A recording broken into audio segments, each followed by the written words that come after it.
జింక రోజులాగానే ఆహారాన్వేషణలో బయలుదేరింది. కొద్ది దూరం వెళ్ళిందో లేదో దానికి ఒక కాకి ఎదురుపడింది. ఆగు జింక మామ, ఆగు, ఎక్కడికి బయలుదేరావు? ఆయాసపడుతూ అడిగింది కాకి. కాకి అలా పలకరించగానే మొహం చిట్లించింది జింక. అంతకుముందు 2-3 సార్లు జింక బయటకు వెళ్ళేటప్పుడు కాకి ఎదురుపడటం వల్ల దానికి కొన్ని ఆపదలు కలిగాయి. అయితే అదృష్టం కొద్దీ ప్రాణాలతో బయటపడింది. కాకి ఎదురు రావడం వల్ల అలా జరిగిందని జింక మనసులో బలంగా నాటుకుపోయింది. బయటకు వెళ్తున్నప్పుడు నువ్వు ఎదురుపడటమే కాక ఎక్కడికి వెళ్తున్నావని అడిగావు చూడు, ఇంకా నా పని అయినట్లే. ఓ రోజు ఇలాగే నన్ను అడిగావు, గుర్తుందా? నాకు చావి తప్పి కన్నులొట్టపోయినంత పనైంది అని అన్నది కాకితో జింక. పెద్ద పులి బారి నుంచి వెంట్రుక వాసితో తప్పించుకున్నాను.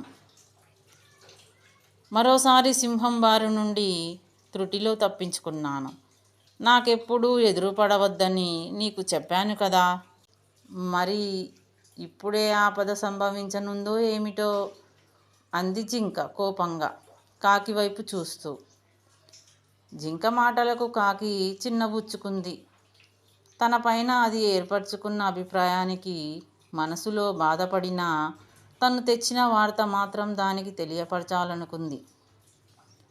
నిజమే, నేను ఎదురుపడటం వల్ల గతంలో నీకు సమస్యలు ఎదురై ఉండవచ్చు, కానీ ఇప్పుడు మాత్రం మనందరికీ ఒక పెద్ద ఆపద ముంచుకొస్తోంది. అది చెప్పి హెచ్చరించడానికే వచ్చాను అని అంది కాకి. మన అడవిలోకి 4 వేటగాళ్ళు చేరి వలలు పన్నారు. వాళ్ళ చేతిలో విల్లంబులు కూడా ఉన్నాయి. ఉత్తర దిక్కుకు మాత్రం వెళ్ళకు. ఆ వేటగాళ్ళ నుండి ప్రమాదం పొంచి ఉందని నీకు చెప్పాలని ఎదురుపడ్డాను అంతే అని చెప్పింది. తన ప్రాణాలు కాపాడడానికి కాకి ప్రయత్నించగా తను దానిని విసరించినందుకు పశ్చాత్తాపం చెందింది జింక.